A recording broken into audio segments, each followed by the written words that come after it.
And from mutants to outlaws, we have got Josh back once again with another gaming monthly roundup. Welcome back, Joshua. Thanks for having me. I love the segue with the old Star Wars Outlaws. That was a good one, that, mate. Well done. But yeah, we left off slowly but surely. We left off last month sort of discussing 22nd of March, which was a big day. We had 3 big games coming out. We had Dragon's Dogma, Rise of the Ronin, and Princess Peach Showtime. Obviously, the first 2 were sort of competing to what was going to do better. And we have the Metacritic scores in. As of today, Dragon's Dogma 2 is sitting on an 85. Rise of the Ronin only on a 76. Princess Peach is on a 74. So Rise of the Ronin has critically stunk up the gaff a little bit. And I'll go into that in a sec. And another notable score, South Park Snow Day, the predecessors for that game actually done quite well. They're sitting at like mid-70s on Metacritic. So everyone's looking forward to this new one, and he's sitting on a 60 at the minute.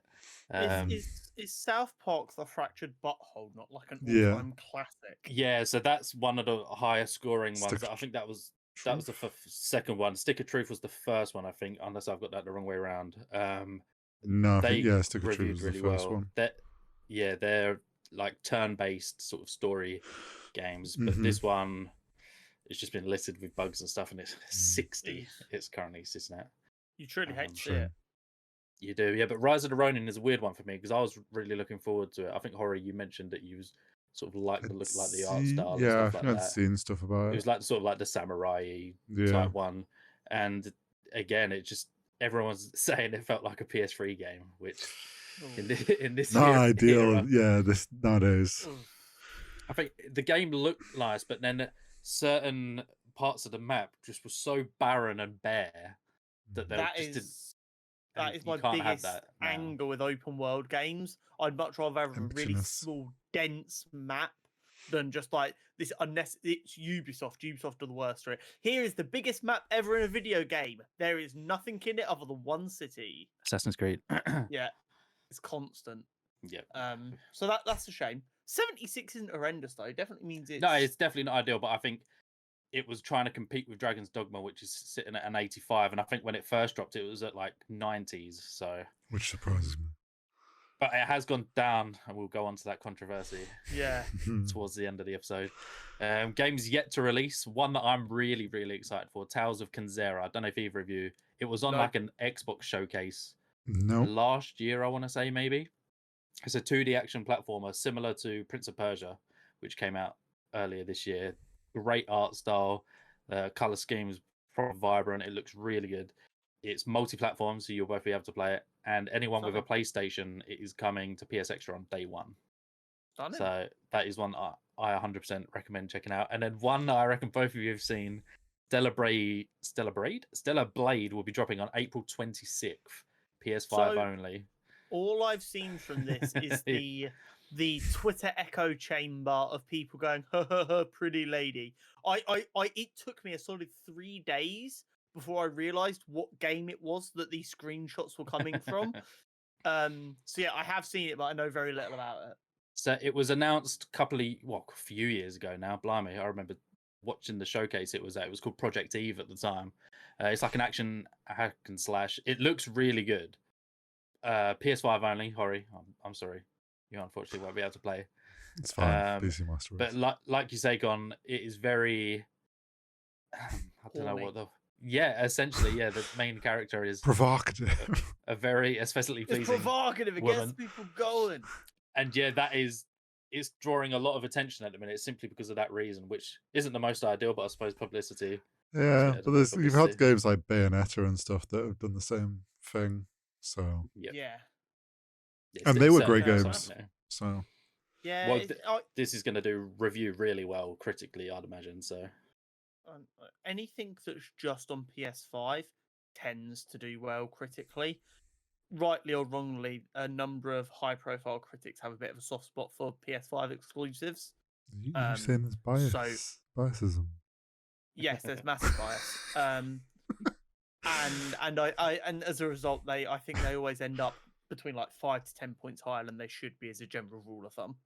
Yeah, it's pretty fair. And also, PlayStation boys on top. And it also makes it easier to eliminate bugs when you're only working on one platform, which means as a general rule, there should be less bugs to cause problems. Don't jinx it, In mate. 2024? Spider-Man 2. But yeah, so we'll have to see how they get on. I'm hoping Tales of Kenzera reviews really well. I'm sure it will. Yeah. Sure it will. Announcements. We've had some big ones, specifically for you two boys in your areas of expertise. So I'm going to let you lead this one off. We started off with a announcement of Marvel Rivals. Yeah, so we discussed this the week it came out very briefly. Although we it did. was supposed to be brief, it wasn't that brief. We got into it because we knew we'd kind of save a bit here. But our kind of takeaway from it was, it looks fun and exciting. It's a style of video game that has worked and can still work. But Hori said it best, I think, with it definitely lives and dies by its content rollout and execution. Yeah, and even more so, it's balancing. Like, it can have slow content, but if they completely mess up balancing or aren't quick with it, those sorts of games just, the player base falls off quickly. We've seen it before.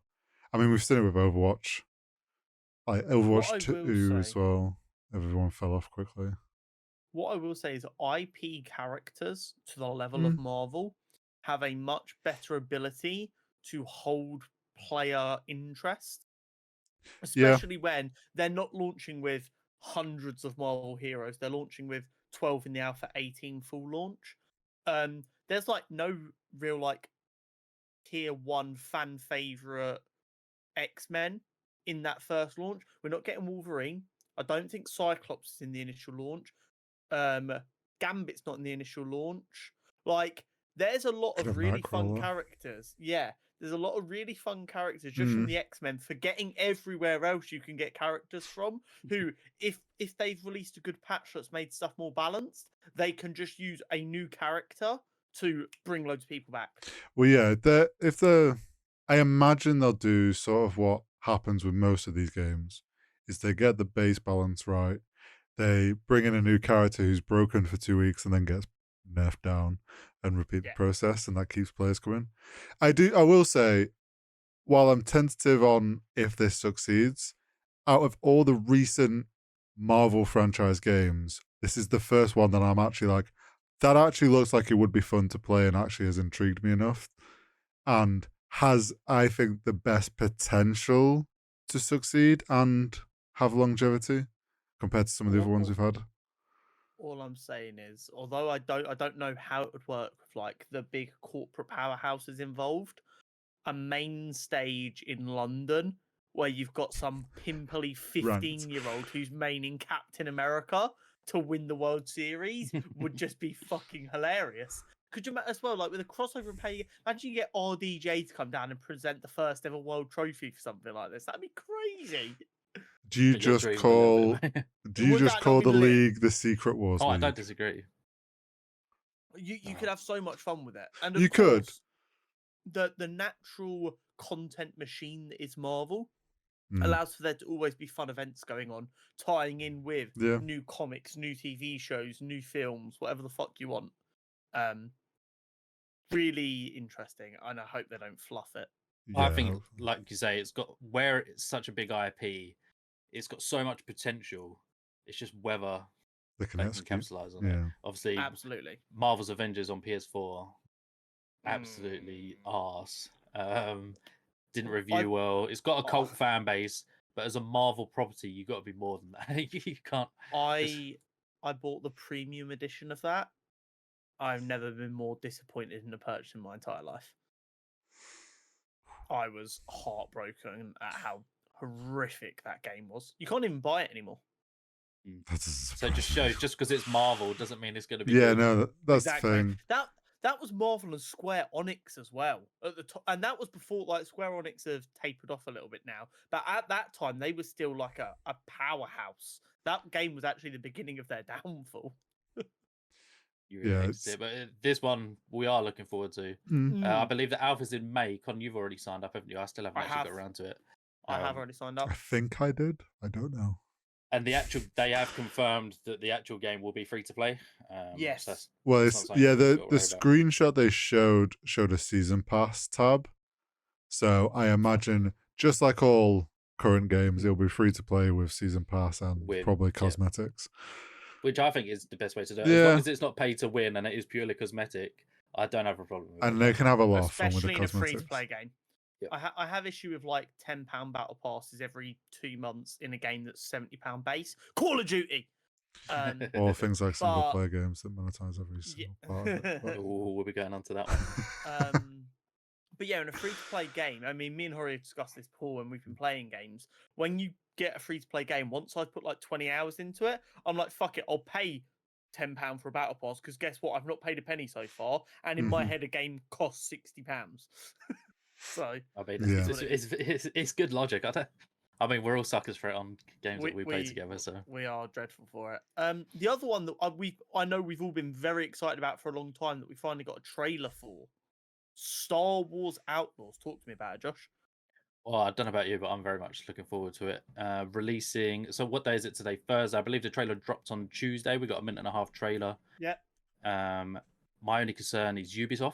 The game's coming out 30th of August, which I believe has already been pushed back because it was supposed to come out earlier this year, I want to say.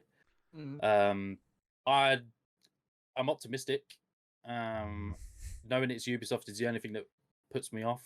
I love a Star Wars game. I've platinumed the last 2 Jedi games. Obviously, this one's slightly different. This is more open world than those.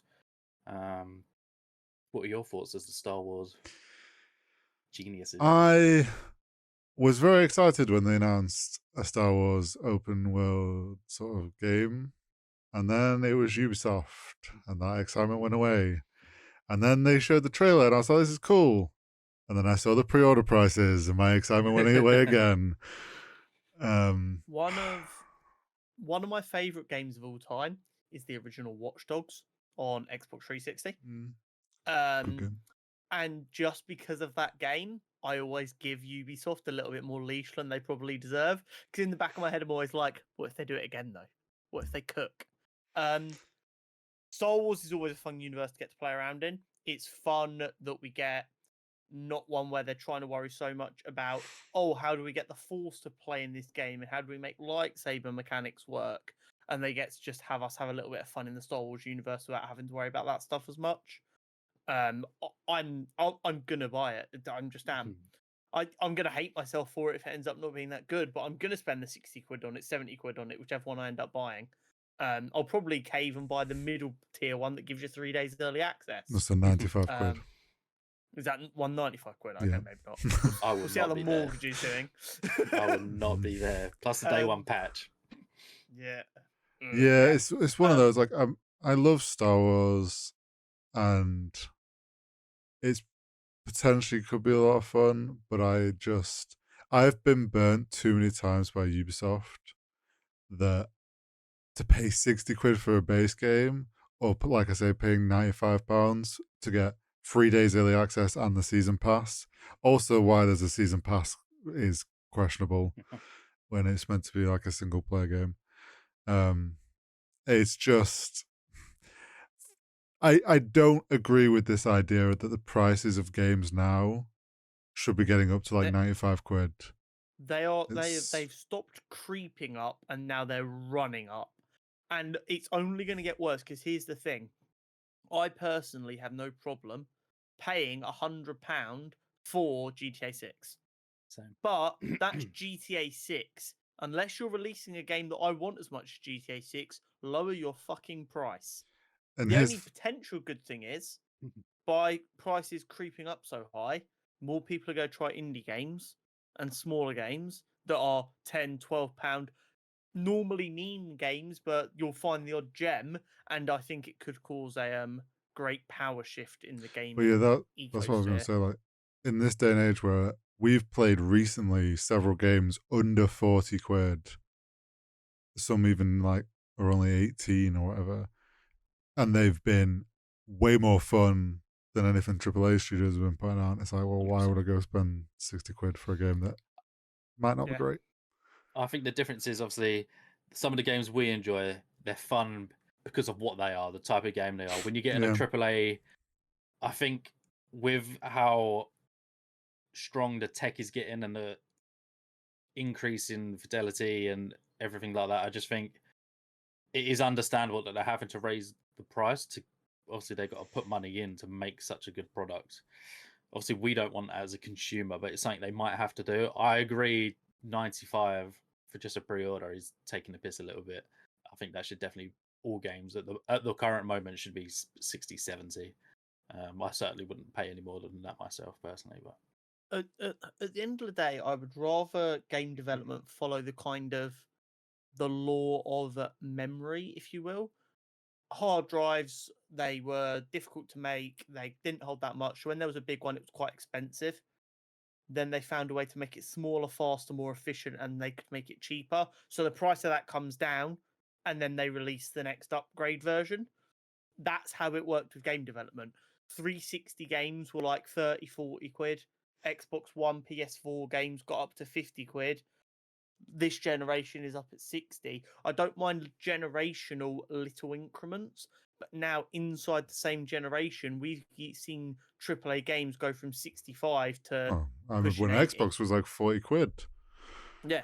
Xbox games, and now it's like double that, and it's like, and it's just creeping up too fast. It's gone from being that thing that basically anyone can do, on a small budget as a hobby, to being as just an expensive a hobby as a lot of other things that are seen as expensive hobbies, which is not good for the community in general. Yeah, very well put, mate. I don't disagree. It's one of those sticky ones, I think, and I personally think we're just gonna keep seeing the rise of.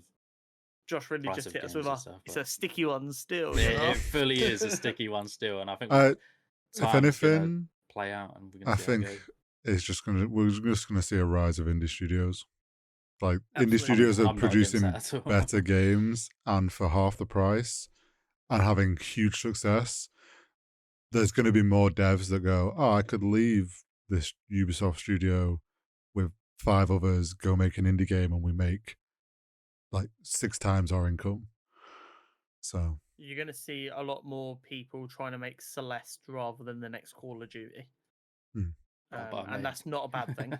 Yeah, it's absolutely not a bad thing at all. Absolutely not. Right. Speaking of space, what have we been playing recently? I've been playing Dead Space. I played it originally on the old. Xbox 360. Yeah, exactly. I've got the remastered version. Oh, okay. It's been on my backlog. I'm trying to get through my backlog rather than playing new games, because overall it's quite quiet at the minute in terms of video game release. So I'm working through the backlog. Dead Space was on offer on PlayStation, so I'm 5-6 hours into that at the minute. I know it's quite a long one. But what have you two boys been playing? What have I been playing? I've been back on Suicide Squad Kills the Justice League. Season 1 of that dropped. So I thought I'll make a video on that. I'll play as the Joker. That would be cool. 8 hours of grinding later, I unlocked the Joker. Nice. That's tough. That seems like good content. But actually, what I will say is they balanced a lot of the things that were annoying me. Okay. They've made they've added new mission types, and it's always a bugbear, but there's only so much you can do with missions in this kind of thing. But they've added them, they've tweaked them, they've added more like mutators. When you go through the mastery, you repeat the missions at higher difficulties again and again and again. But they've added different mutations and called them mutations. And now when there's a negative buff against you, there's also like a counterpoint. So for instance, if they become immune to fire, they might take 1.5 times more damage to a different thing instead as like a counter. Overall, I'm actually enjoying the game a lot more now. I find it a lot more fun to play now that season 1 is out. I've more content. Yeah, I've doubled my play count in the last couple of weeks, and I'm not done yet because I feel like I've actually got something to grind for now, which is really fun. Other than that, we've been back on Valorant. We keep on thinking. Have we? Idea. It's not. We've tried to be back on Valorant. I think we're all just washed now. We just can't play anymore. Well, it's one of those. It's not helpful when we can't get through one game without someone and we play once a week, and it's now in a proper session once a week. We don't grind it like we used to, so I don't think that helps. It's not the 3 nights, 3 maybe 4 hours. I used to play like every night. Yeah, we used to love it. We've also been playing Content Warning though, which has been a ton of fun. Which a lot of people have been playing. Another indie dev success. Yeah, Absolutely class game. I And I actually feel like a bit of a scam artist because we went on and got it for free. We Because got I'd it have for happily free, paid the yep. £8 So- that it would have been. I hadn't it hadn't clicked with me, but it's because it's Landfall Studios is the indie studio. I Mhm. remember, I think it was last year. They do this every April Fools. They come up with a funny wait. game They idea. people made Cluster Truck. They Mm, made know if it's- tabs, didn't they? They made tabs Yeah, last year. They made the which drifting totally Yeah, idiot. Cluster horse. Truck. I play Cluster Truck all the time on my Xbox. So, it was on Game Pass. Class. They made the one which was like the drift knights on a drifting horse, which I Okay. remember seeing, and they come up with like an idea and make it in like a couple of months for April Fools, and they usually pop off for a bit, and then it's just this time it's like really popped off. I think because everyone's paying more attention to indie devs. But yeah, we've all been playing that. That's been a lot of fun. No, I'm looking at some of their other games on Steam right now. We should go through and find the other multiplayer ones. They're like £2 a pop, most of them. We should just fuck around. They are and a see what great Landfall's studio. looking. I'm Yeah. totally down. I know Tabs is fun. I've played that for on Game Pass. That's fun. Other than this, I've been Sweet. playing. I've got into racing sims a little bit since playing Forza. Ooh. You're still on that. So yeah, Forza kind of re-unlocked my enjoyment of racing games, and then I was like, you know what? But I used to only play Forza obviously on console, limited options. They're all kind of arcadey races. So I picked up Assetto Corsa, ACC, of which they've now announced the next one's coming out later this year. Which I'm not. Typical. But to be fair, a lot of people have been like, yeah, but it'll take about 6 months for them to bring out tracks and everything. But I'm on the controller. Have you caved and got a steering wheel? Not yet. Steering wheels are expensive, even like starter ones. Yep. You're talking They like are. 200 It's an quid, expensive and I'm hobby. like, oh, I looked into like proper Sims wheels, and I was like, okay, yeah, that's not happening anytime soon. If you ever see me getting a racing sim, just know I never need to worry about money ever again because that's the only way I'm spending money on that. If you see me getting a racing sim, check that I'm eating, because it's a bit like consider just shoveled horizontal in an empty room of a racing sim. everything. Yeah, sold everything. But like playing on controller is hard, but it is a lot. It is very satisfying that I'm slow. Like I can tell that I'm getting better.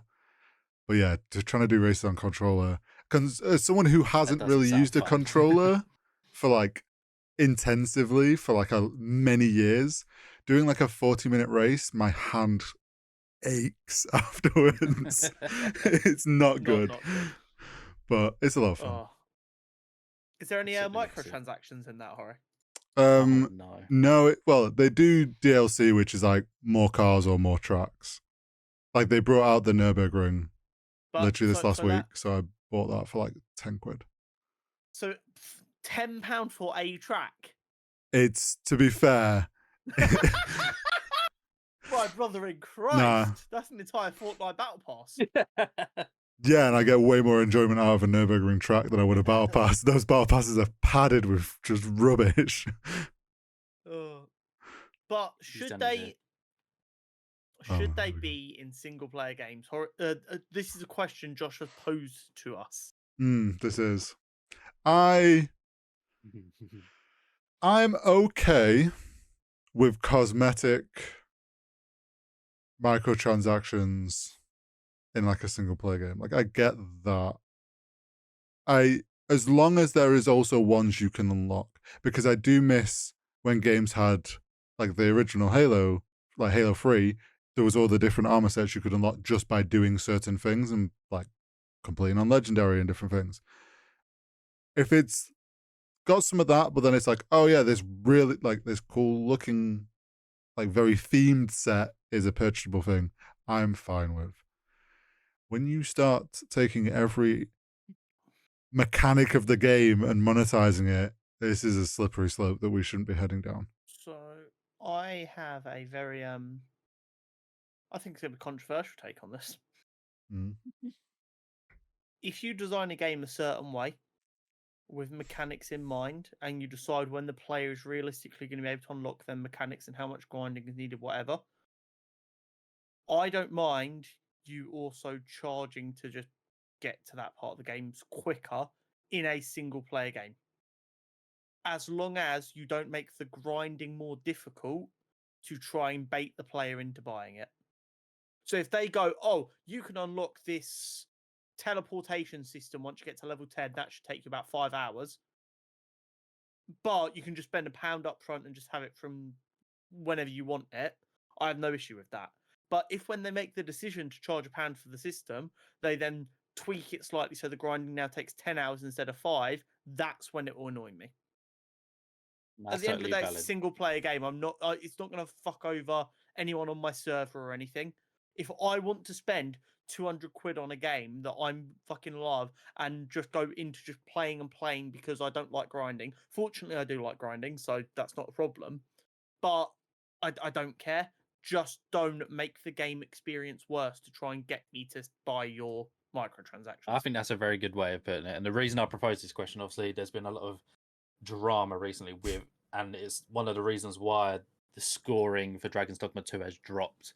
I'm going to quote from Harvey Randall at PC Gamer. He proposed his headline: "The Dragon's Dogma 2 microtransactions are real and bafflingly silly, since nearly all of them can be found in the game without too much trouble." Closed quote. And so basically, I don't know if you guys saw, they gave you the ability to buy certain things in the game that help you progress, whether it be fast travel points and stuff like that.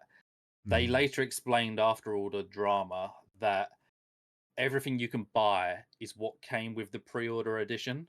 So everything, if you didn't pre-order it and you missed out on that content, everything you can buy separately is part of the pre-order. Everything you can buy is fully optional. You can get it all in the game eventually. It's like Con saying, if you want it early, you can get it if you want. So I don't think it's as bad as people are making out, and people are going to hate this, but I think people are going to definitely hate this. I've seen lots of reviews on TikTok. Just because it's there doesn't mean you have to buy it. Loads of people are kicking up a fuss, and they wouldn't have bought it regardless. So just because you don't want to buy it doesn't mean someone else won't get the enjoyment out of buying it. So it is a sticky one. When this drama kicked off, I was like, oh, that's really shitty of Dragon's Dogma, because we were just getting like little bits of it because people hadn't got far enough through the game. I was like, wait, you create your character and then you can never edit it again unless you want to pay for a new character? That's shit.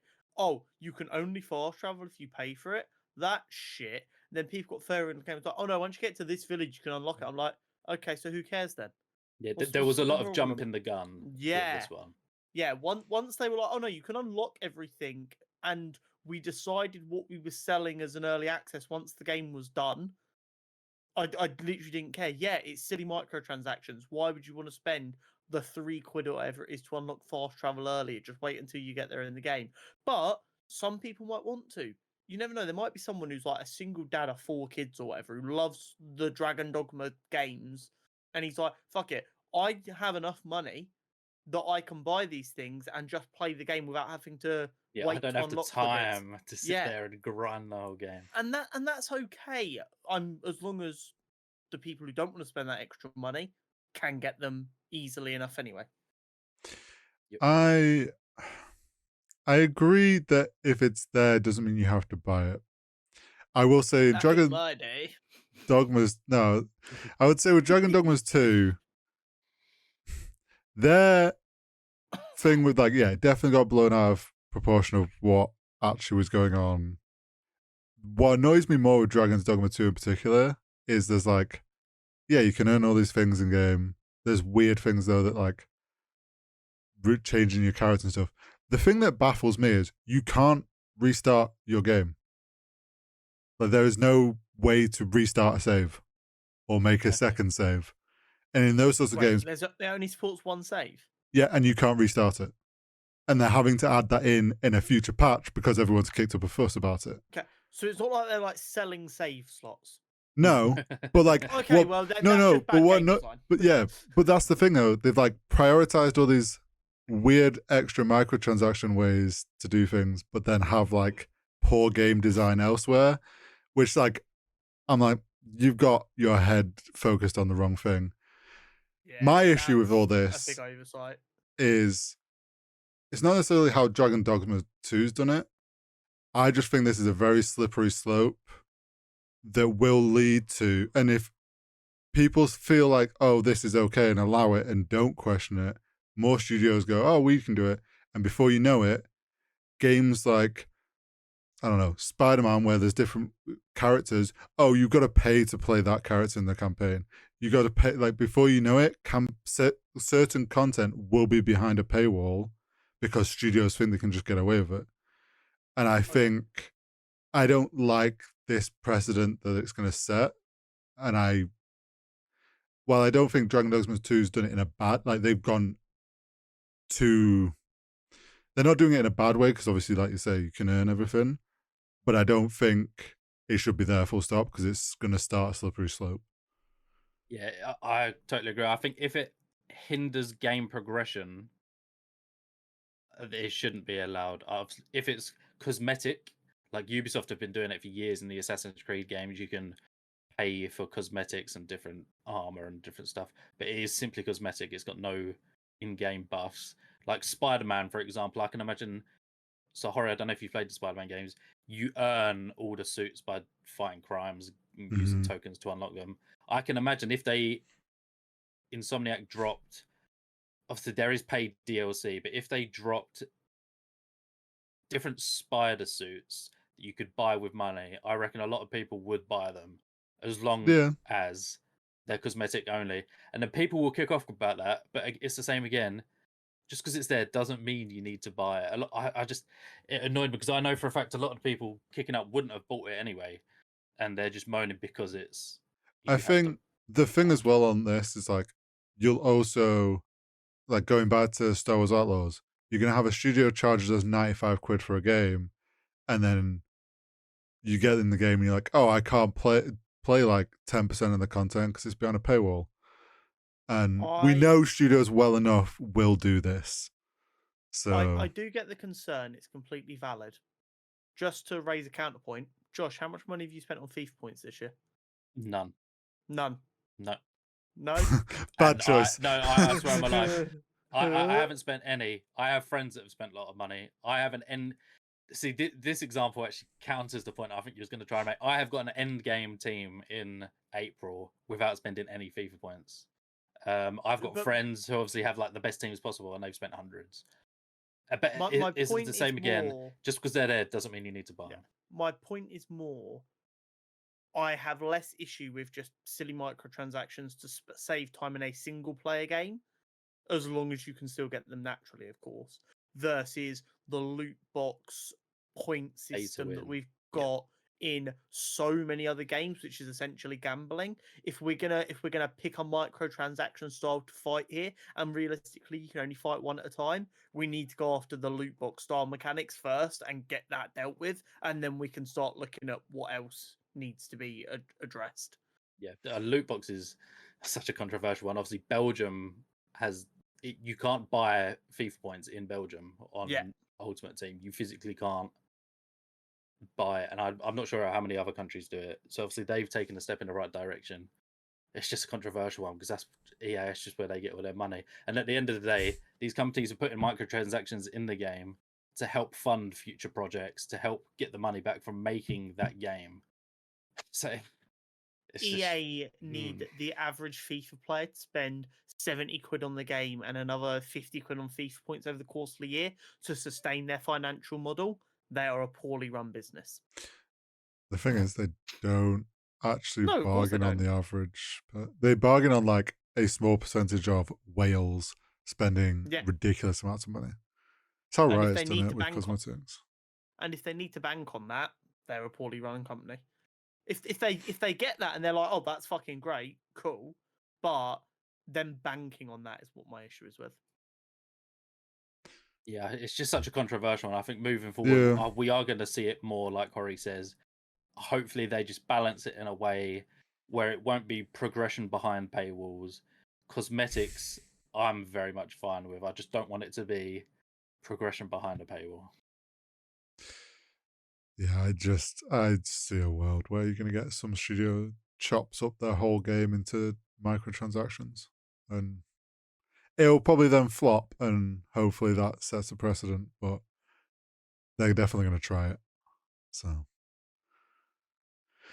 Thanks as always, Josh. We Thanks will. very much for having me. I'm looking forward to next month. We'll catch you next month with some more gaming news. Sounds good. Cheers, guys.